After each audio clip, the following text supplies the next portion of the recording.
to you again. I'm Pastor Randall Neal at Zion Lutheran Church here in Hopkins, Minnesota, and this is Tuesday, June 2nd, 2020. Looking forward to these days when we get a chance to visit for a bit on our online devotion. It would be nice to be able to be together, of course, but nonetheless, we're grateful for the technology that allows us to visit at this point. I wanted to share a little something with you to begin with here, and it's one that I'm guessing a lot of you can relate to. This I got from my granddaughter, my 9.5-year-old granddaughter. I have 7 grandkids, but this is from Elise, and she's, you can see she's a rather bold young lady, but I agree with her sentiment. She says, "I want to hug you, I miss you." Can you relate to that? Well, I've got this sitting here on my desk and sitting here near me each day, so I look at that and I'm thinking, Elise, not only do I want to hug you and look forward to seeing you again, but also your 2 brothers and your other 4 cousins down in Delano. It's just marvelous. But can you relate to that? Yeah, I'm guessing you can, folks. That it's good to see that we're missed and that people care about us. You know, in recent years, I've been to and seen a lot of medical doctors, not necessarily my number one goal, but between my wife Elizabeth and myself, we had some medical issues that were actually pretty serious. So we needed the help that qualified and competent doctors could provide. Well, thankfully, we were very blessed in that regard. We've been very grateful for the knowledge and help and compassion that these various doctors that we've seen have shown towards us, as well as their helpers and assistants as well. Well, one of the many things that I've come to learn and appreciate about doctors, the kind of thing that separates the okay doctors from the really great doctors, is one thing: their willingness to listen. Now, I can't say that I look for opportunities to go see a doctor so he can listen to me, but if I do go, I want to feel confident and trust that he or she will provide the kind of care that I need. And a basic litmus test that I've come to use over the years is the way the doctor's willing to listen to me, I want that doctor to ask me about my symptoms. I want the doctor to be focused on my current needs. I want him to listen to all the clues that I can give him, because he's kind of like a medical Sherlock Holmes. I tell him where it hurts, I tell him when it started, I tell him how I got desperate enough to finally come and see the doctor. Well, the truly great doctors then investigate my temperature, my blood pressure, check out my vital signs, and I'm glad. I mean, can you imagine what if the doctor walked into the exam room and before I could even open my mouth, he points at me and goes, "Penicillin!" Like, what? Wait a minute. He's already heading for me with a needle and I haven't even had a chance to tell him what's wrong. Well, do you think that I would trust his diagnosis? Do you think I'd want to go there next time that I need attention? No way.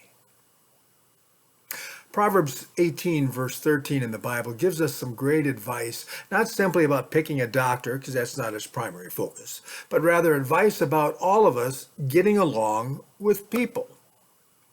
And here are the Lord's words: "To answer before listening, that is folly and shame." If you answer before you've listened, God says you should be ashamed of yourself. That'd certainly be true of a doctor starting to answer before he listened, correct?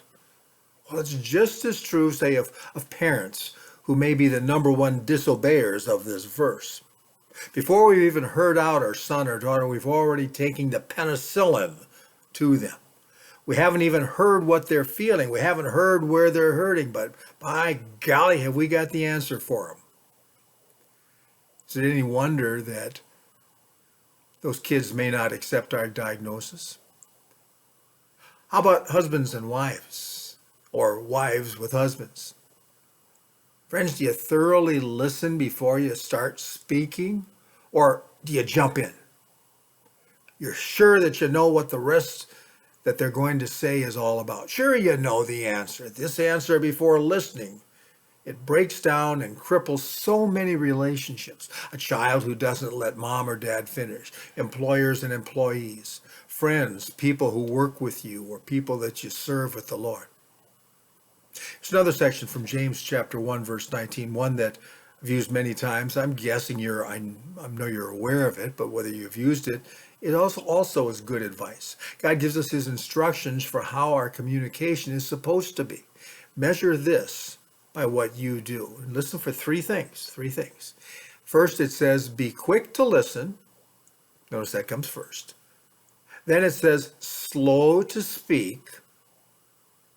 And then I would put in as a result, slow to become angry. There's your threefold formula for successful communication. Well, how are you doing on this one? I know I've got some work to do. I need to do that work to learn to listen more effectively. And I suspect that you do too. Why? Being an active and patient listener is foundational to having a close relationship with anyone for two reasons. First, listening is the key to understanding a person. If you don't hear them out, you can't understand what's going on, what they're truly after. So you probably miss where they really are when you keep talking, or when you jump in, or when you interrupt. And your response probably won't even really fit where they're coming from. Just like a doctor who diagnosed before he heard out the patient. Secondly, listening is a primary way to make the person you're listening to feel important. And that's important. I wonder how folks feel after they've been around you. If you want them to feel they're important, like God thinks you are, then focus on them like they're the only person on this planet at that moment that you're with them. Our children need that, don't they? Our spouses do. Our co-workers, our friends. They're caring about this invisible sign, so to speak, that says, is what I'm saying important? Do I matter? So you listen to them. And you really hear them in a gigantic yes, if that's what you're doing. If you're listening to them, you're saying, yes, you are important. That what you're saying is important.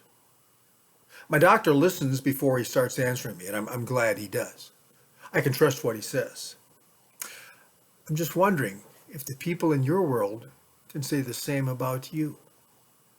Something to think about, isn't it? Hey, thanks for visiting this day.